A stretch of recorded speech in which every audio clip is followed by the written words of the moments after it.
It's November, and that means it's my anniversary of when I started cycling. I started cycling 3 years ago in order to fit some exercise into my life, and I thought commuting would be the best way, commuting by bike, because I had no time for the gym. Funnily enough, I found lots of time for cycling after I fell in love with it. And so it's been 3 years, so I can remember the things that I did wrong and the things I had to learn the hard way.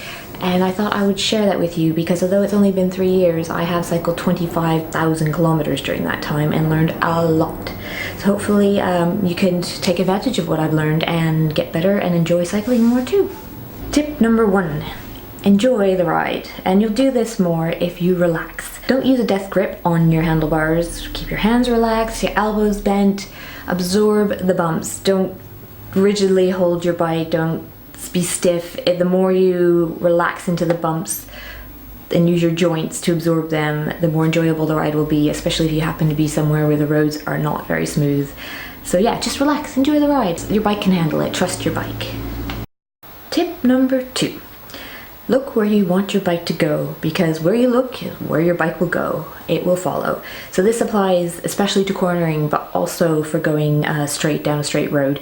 You want to look where you want your bike to go. So look ahead in the corner, in the turn, to where you want to be, and your bike will follow. So the reason this is important as well is when you're on a straight road, you want to be looking about a car length in front of your bike, or a little bit more, it depends on your speed.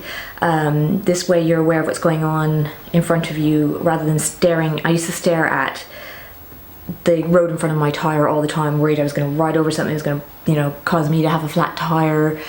But in reality, if there's something that's a big enough object to be concerning you, you'll see it if you look further out where you're going, and you also see any other things happening, like cats coming between cars, and it will give you time to react to those things because you're aware of what's going on further afield in time to react. So your bike can handle most little things that you may or may not see from a distance. So trust your bike again and look further afield. And when you're going around corners, I'll show you some video of examples of what I mean to look where you want your bike to go. I'm a nervous descender, so these hill corners are very scary to me, but I try to focus on the road ahead versus the cliff that I might or might not fall down. Hopefully not, but I trust that my bike will go where I look, so that makes me feel a little bit more confident in my cornering on hills, although I don't take them fast, you'll see as well.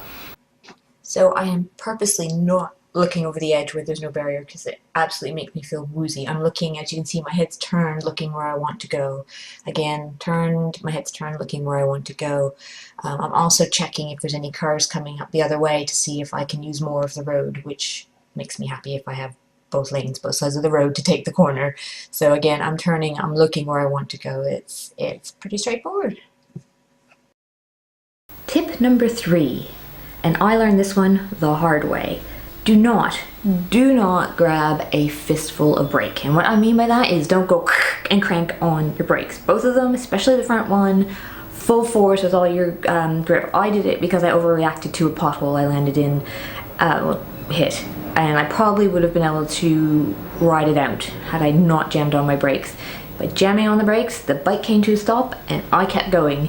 And I'll show you a little graph of what going from 30 kilometers an hour to nothing looks like. So yep, this is my Strava data, and it shows me hitting the deck basically. There's a car behind me, luckily stopped in time, but it wasn't pretty and it wasn't necessary. So really try to resist. You'll have the urge to slam on your brakes, to grab all the brakes, to, you will have it. You need to train yourself to not do it. Don't overreact, don't slam on the brakes, and if it's just your front one, the bike will flip over, so really don't jam on your front brake because it's pretty dire. Hopefully you found these 3 tips helpful, and hopefully they'll make you enjoy your cycling a little bit more, and you won't have to learn the hard way like I did for some of these things. And cycling, it is a lot of fun, and once you get the hang of these little extra bits, it becomes even more fun and you'll gain more confidence. If you have any questions, please put them in the comments below. I'll be doing a few more of these. My next one up, I'll be doing about commuting, tips for positioning yourself on the road on a busy street in a busy city. So of course London is a busy place, so I have a lot of experience in that, and we'll share what I've learned with you.